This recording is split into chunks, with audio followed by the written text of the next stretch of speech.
សួស្តីបងប្អូនដែលមានស្លាកលេខថ្មីក្តីចាស់ក្តីដែលចង់អត់សុំដើម្បីការពារទឹកថ្នាំ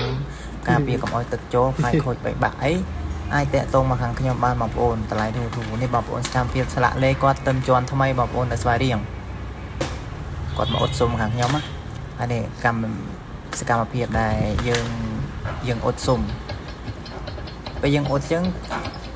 យើងការពារបានយូរបងប្អូនអត់ជ្រាបទឹកហើយទឹកថ្នាំយើងក៏អត់ថាថែទាំបានយូរដែរនេះសកម្មភាពដែលយើងអត់ហើយយើងអត់ហើយចាប់ដើមយើងយកទៅពូលីវារលោងហើយខាងខ្ញុំក៏មាន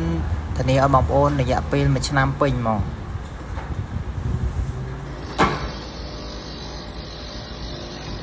នេះបងប្អូនសកម្មភាពយើងពូលីទៅឡើងភ្លឺហ្មងបងប្អូនហើយដែកអ៊ីណុកក្រាស់កញ្ចក់ក៏ក្រាស់ដែរអត់ស្វិតហើយ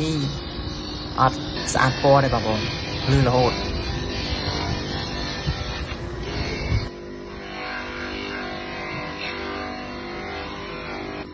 យើងពូលីហើយឥឡូវយើងមកអត់មើលតើស្អាតប៉ុណ្ណាបងប្អូនស្អាតឡើងភ្លឹងមកបងប្អូននេះ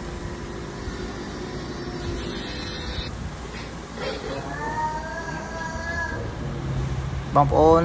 ចង់អត់សុំបងប្អូនអាចចុច Telegram ខ្ញុំលើក្រុម profile បងប្អូនចូលក្រុម profile ឃើញ Telegram ចុចមកអរគុណបងនេះបងប្អូនអរគុណបងអរគុណហេងបងនៅស្វាយរៀង